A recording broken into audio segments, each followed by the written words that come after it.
Hello, this is Tim Hellman. This is Frank Hall. And this is Movie Talk. Today we're going to review the movie Her. Her is Spike Jonze's new romantic comedy sci-fi drama film about a writer who develops feelings for his new computer operating system. It stars Joaquin Phoenix as the writer and Scarlett Johansson as the voice of the operating system. It also features Amy Adams, Rooney Mara, and Olivia Wilde in supporting roles. And it's the first time Jones has written a screenplay solo.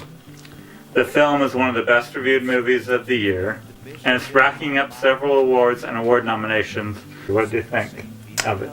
I found it very, very moving. You ask yourself, what's the movie about? On the surface level, it's a sci-fi experience with the guy on the operating system, but as I got into the movie, the more I realized it's using that surface story as a mechanism to talk about love and to look at love. What does love mean? Yeah, and what does love mean?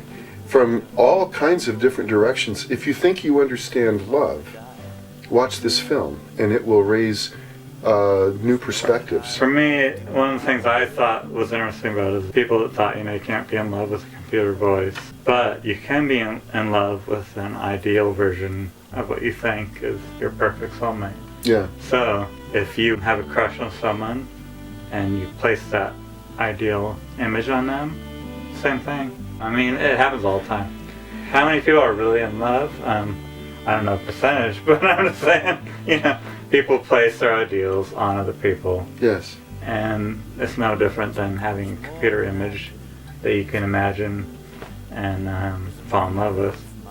And it's not different than another person that you just find attractive, and so you place these ideals on them. That's what we do as a society. The thing that he's putting his emotions onto has no physical presence. It's not the computer he's in love with. It's the idea of it. It's the idea. Or a girl that was perfect for him. But. Right. The perfect girl, and she's a voice. But she's not the perfect girl for a lot of people, but she is for him. She is for him. And as you get into the story, you begin to envy him for having such a deep relationship.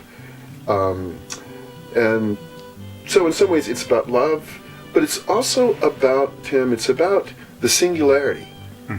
Now, most people may not have heard of Ray Kurzweil's phrase, the singularity. Pretty soon, artificial intelligence will have surpassed human intelligence, and humanity will have reached a significant turning point in its history.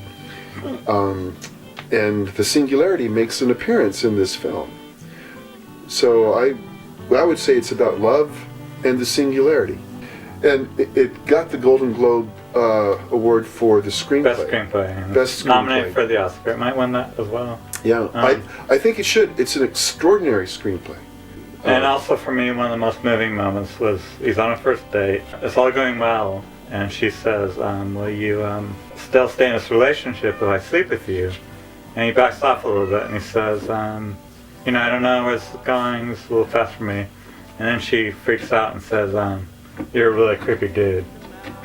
And he's like, no, I'm not. He says, that's not true. And that just reminded me of experience I've known people in too.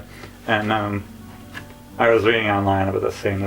That scene has a huge IMDb thread on it, and a lot of girls commented and they said that's what girls do when they feel upset. They try to hurt guys where they're most vulnerable, and to say a guy is creepy, hurts a lot of people. So so that's what they do in a defense mechanism. Because guys were like, why did she say it's creepy? She liked him, and then he's like, I'm not going to go to bed with you, and she's like, you're a creepy dude, and he's like, what? The words of the screenplay are a bit of a philosophical treatise. In some regards, Tim, the entire movie is a poem. It's not written in the way of just regular, simple drama dialogue. It is really a poetic analysis or commentary on love itself.